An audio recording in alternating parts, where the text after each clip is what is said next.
Okay, so here we have our ascending aortic arch coming off of aortic arch. The first one is brachiocephalic trunk.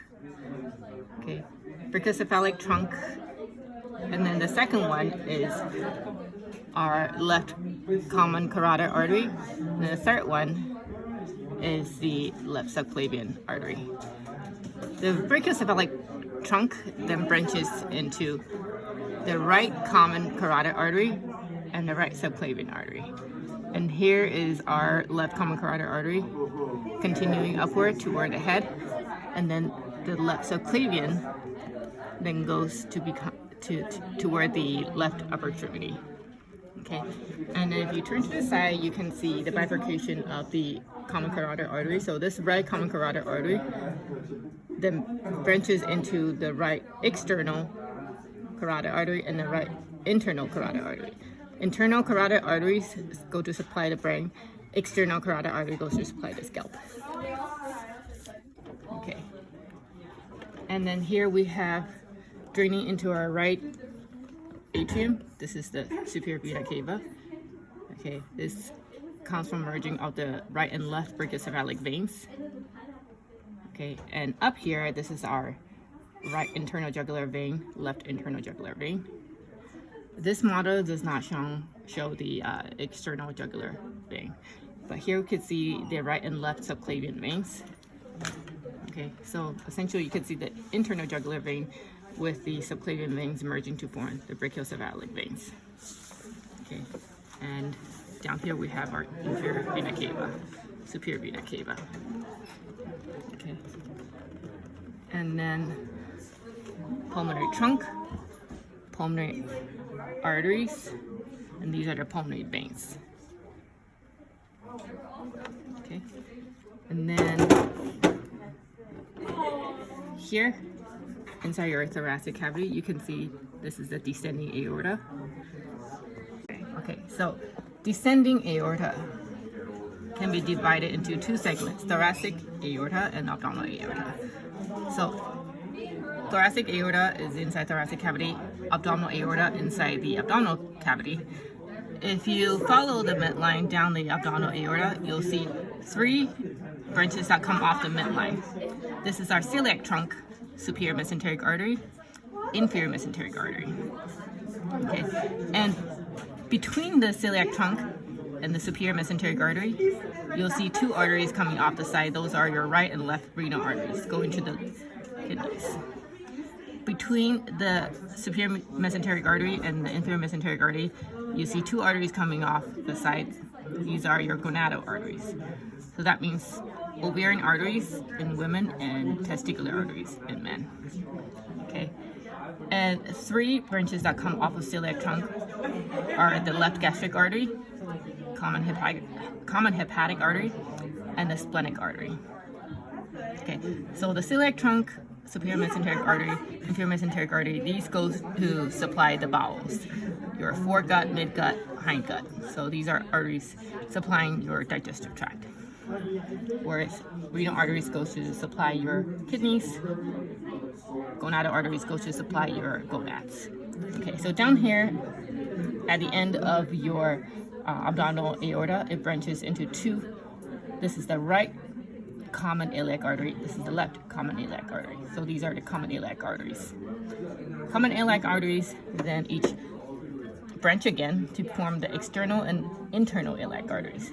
So the full name for this one is the right external iliac artery.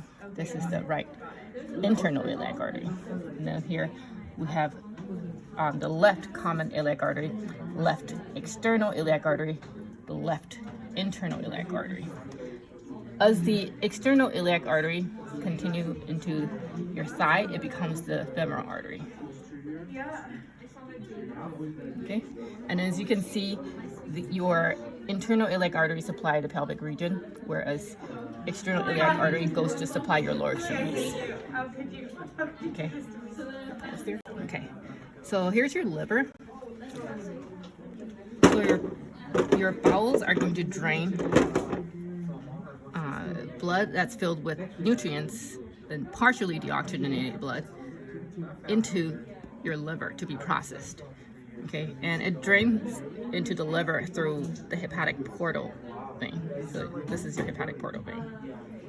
Okay, and that blood then gets processed in the liver and then eventually drains out of the liver through the hepatic veins, not to be confused with hepatic portal vein. So hepatic portal vein is also known as portal vein, okay, but it's not called the hepatic veins, which are over here. Hepatic veins then drain into the inferior vena cava. So you can see the inferior vena cava runs posterior. This is posterior to the hepatic portal vein. This is your inferior vena cava.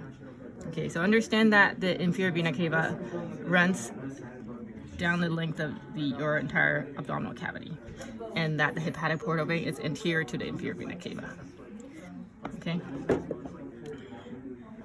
and then here's a separate model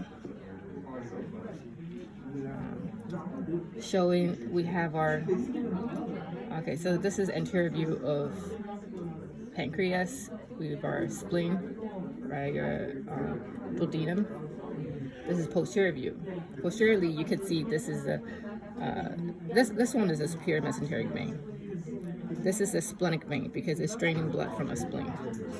Okay, the inferior mesenteric vein joins with the splenic vein and continues as a splenic vein. So this is all splenic vein. Splenic vein then joins with the superior mesenteric vein to become the hepatic portal vein. So this then drains into our liver. Okay, so it drains into the liver like this. Okay, yeah, that's all. Okay, so ascending aorta, this is the aortic arch. Descending aorta. Okay, so this part, descending aorta, is thoracic aorta. This part is the abdominal aorta. Okay, the thoracic aorta is above the diaphragm, abdominal aorta below the diaphragm. So first branch coming off of aortic arch is brachiocephalic trunk. It then branches into the right common carotid artery and the right subclavian artery. The second branch coming off of aortic arch is our left common carotid artery, and the third branch is our left subclavian artery. Okay, so from the point where the brachiocephalic trunk branches, the common carotid arteries are now symmetrical. They go to where the head to supply the head and neck. Okay, and then your subclavian arteries are going to go to where your upper extremities to supply your upper extremities. Okay, and then I'm not gonna try to take that out. Okay, and then you have your intercostal arteries, which in this class we have eliminated. Okay, and then veins-wise, this is your superior vena cava. It comes from the merging of the brachiocephalic veins. Okay, so right brachiocephalic vein, left brachiocephalic vein. This is your right internal jugular vein, left internal jugular vein. Here you can see the left external jugular vein. It's not showing the right external jugular vein.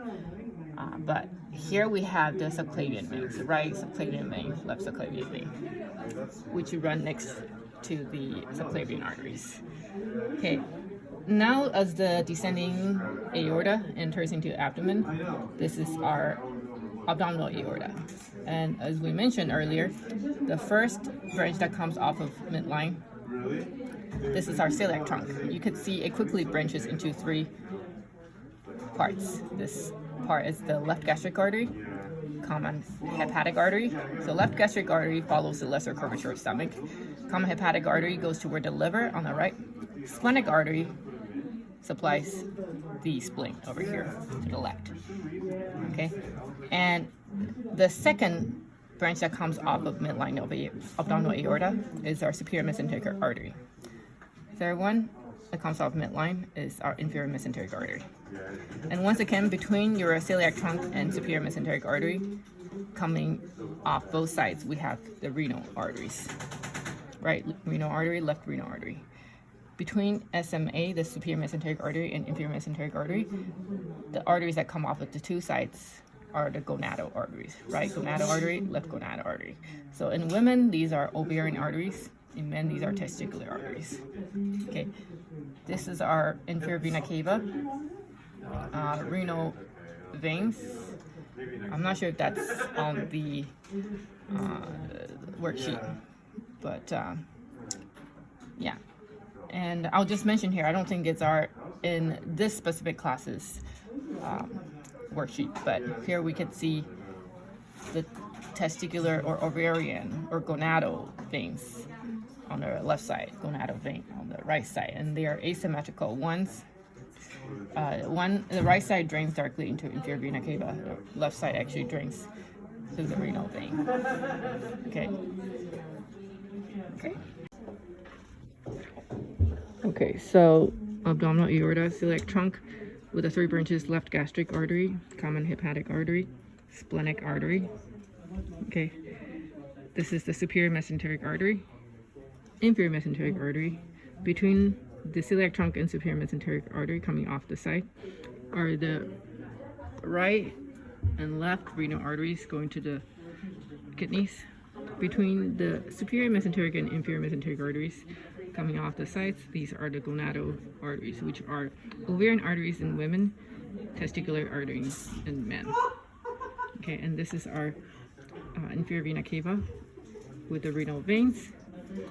Okay, and down here we could see the bifurcation. These are the common iliac arteries, right and left common iliac arteries, right and left external iliac arteries, right and left internal iliac arteries. So arteries and veins of your upper extremity for this specific lab, you can see the subclavian artery continues in the armpit as the axillary artery, and as this descend into the arm region, okay, this becomes the brachial artery. The brachial artery eventually in the forearm, it becomes the radial artery and the ulnar artery. So radial artery is more lateral compared to the ulnar artery, okay, because the thumb is more lateral compared to your pinky. So upper extremity, somewhere here, this is the subclavian artery, which then becomes axillary artery in the armpit region, which then becomes the brachial artery in the arm, and then which then branch to form the radial artery and ulnar artery. Radial artery is on the lateral side. Okay, ulnar artery on the medial side. Now, where will be the Abdominal aorta. Okay, you could see celiac trunk, superior mesenteric artery, inferior mesenteric artery, renal arteries, gonadal arteries. Okay, common iliac arteries. Okay, and then inferior vena cava, renal veins. Yeah, and then you'll also see the gonadal veins are asymmetrical. The left side drains into the renal vein, right side drains directly into the inferior vena cava.